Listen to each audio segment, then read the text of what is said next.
Baik, Assalamualaikum warahmatullahi wabarakatuh. Selamat siang kepada Anda semuanya. Kembali lagi pada mata kuliah kecakapan antarpersonal. Pada materi kali ini kita akan membahas tentang penyelesaian konflik, di mana pada pertemuan sebelumnya kita sudah mempelajari tentang manajemen konflik. Nah, ini adalah materi kelanjutan dari manajemen konflik, yaitu penyelesaian konflik. Langkah-langkah yang harus dilakukan sebelum penyelesaian konflik adalah: yang pertama, usahakan memperoleh semua fakta mengenai keluhan itu atau konflik yang terjadi pada saat itu. Yang kedua, usahakan memperoleh dari kedua belah pihak supaya dalam penanganan kasus atau konflik kita memiliki informasi yang lebih tepat dan benar. Yang ketiga, selesaikanlah problema itu secepat mungkin. Jangan mengulur waktu, karena di saat konflik terjadi, jika diulur-ulur waktunya maka akan muncul konflik-konflik yang baru. Sementara konflik yang pertama belum selesai, konflik yang kedua sudah ada pula gitu. Menurut Wahyudi pada tahun 2006, untuk menyelesaikan konflik ada beberapa cara yang harus dilakukan. Di antaranya yaitu yang pertama, disiplin.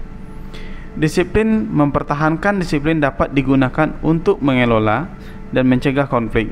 Seseorang harus mengetahui dan memahami peraturan yang ada dalam organisasi, apakah itu dalam perusahaan, apakah itu di kampus dan lain-lainnya. Jika belum jelas, maka harus mencari bantuan untuk memahami peraturan-peraturan yang berlaku. Yang kedua, pertimbangan.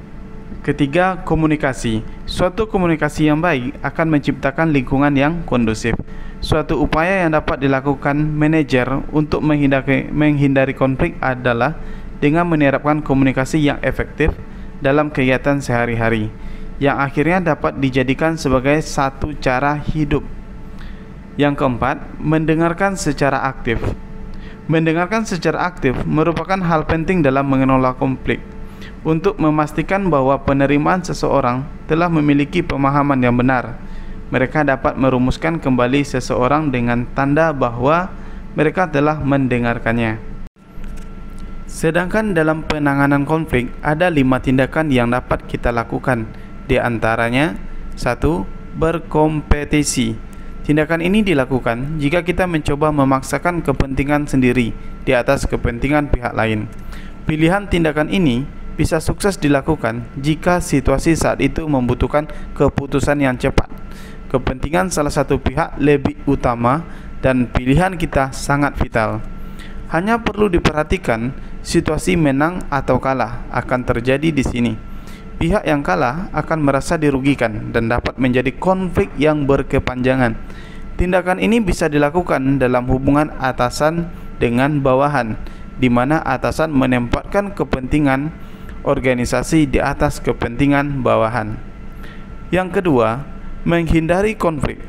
Tindakan ini dilakukan jika salah satu pihak menghindari dari situasi tersebut secara fisik ataupun psikologis. Sifat tindakan ini hanyalah menunda konflik yang terjadi.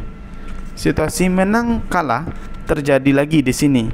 Menghindari konflik bisa dilakukan jika masing-masing pihak mencoba untuk mendinginkan suasana, membekukan konflik untuk sementara. Dampak kurang baik bisa terjadi jika pada saat yang kurang tepat konflik meletus kembali. Ditambah lagi, jika salah satu pihak menjadi stres karena merasa masih memiliki hutang menyelesaikan persoalan tersebut.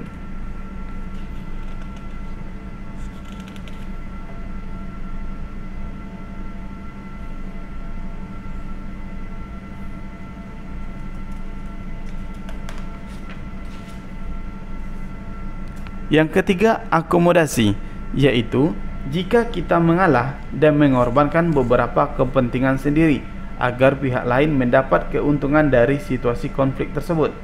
Disebut juga sebagai self-sacrificing behavior. Hal ini dilakukan jika kita merasa bahwa kepentingan pihak lain lebih utama atau kita ingin tetap menjaga hubungan baik dengan pihak tersebut. Pertimbangan antara kepentingan pribadi dan hubungan baik menjadi hal yang utama di sini. Yang keempat, kompromi. Tindakan ini dapat dilakukan jika kedua belah pihak merasa bahwa kedua hal tersebut sama-sama penting dan hubungan baik menjadi yang utama. Masing-masing pihak akan mengorbankan sebagian kepentingannya untuk mendapatkan situasi menang-menang atau disebut juga dengan win-win solution. Yang kelima, berkolaborasi, yaitu menciptakan situasi menang dan menang dengan saling bekerja sama. Cara mengatasi konflik juga dapat dilakukan melalui hal-hal berikut ini. Yang pertama, rujuk. Rujuk merupakan suatu usaha pendekatan dan hasrat untuk kerjasama dan menjalin hubungan yang lebih baik demi kepentingan bersama. Yang kedua, persuasi, yaitu usaha mengubah posisi pihak lain dengan menunjukkan kerugian yang mungkin timbul dengan bukti faktual serta dengan menunjukkan bahwa usul kita menguntungkan dan konsisten dengan norma dan standar keadilan yang berlaku. Yang ketiga, tawar-menawar, yaitu suatu penyelesaian yang dapat diterima kedua belah pihak dengan saling mempertukarkan konsesi yang dapat diterima. Dalam hal ini dapat digunakan komunikasi tidak langsung tanpa mengemukakan janji secara eksplisit. Yang keempat, pemecahan masalah terpadu. Usaha menyelesaikan masalah dengan memadukan kebutuhan kedua pihak. Proses pertukaran informasi, fakta, perasaan, dan kebutuhan berlangsung secara terbuka dan jujur, menimbulkan rasa saling percaya dengan merumuskan alternatif pemecahan secara bersama dengan keuntungan yang berimbang bagi kedua belah pihak.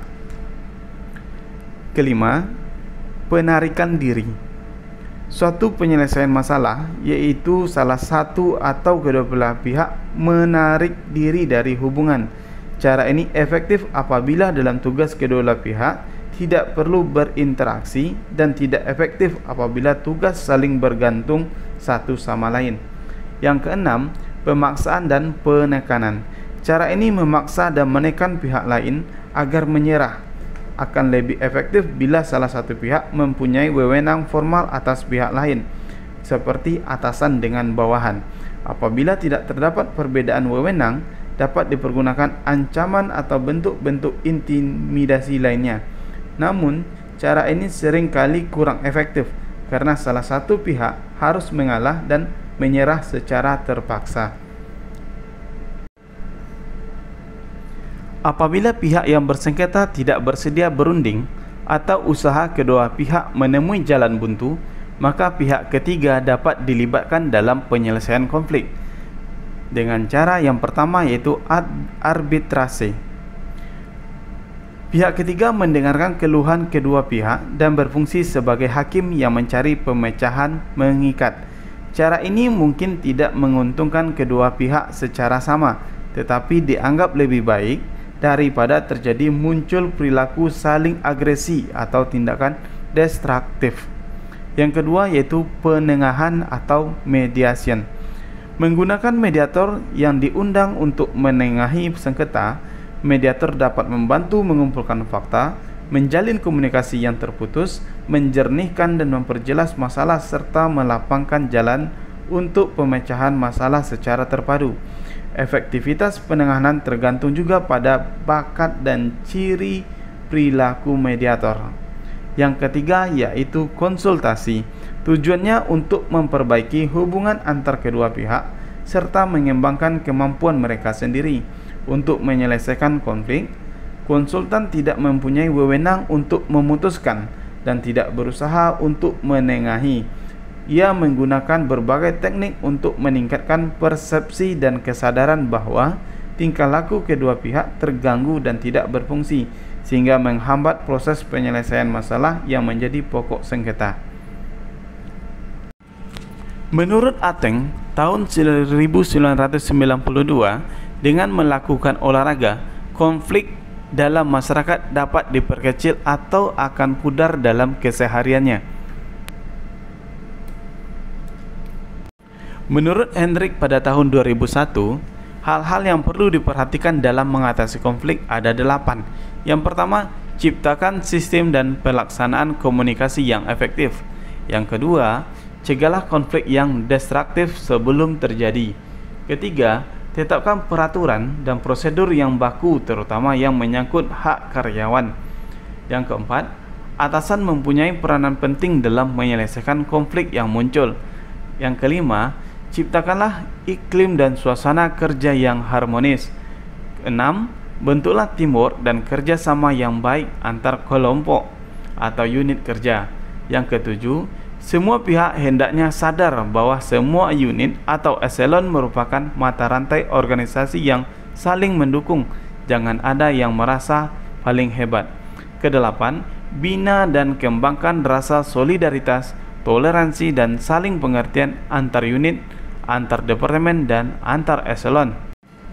Mungkin itu materi mengenai penyelesaian konflik pada mata kuliah kecakapan antar personal, dan sampai ketemu pada pertemuan selanjutnya. Terima kasih.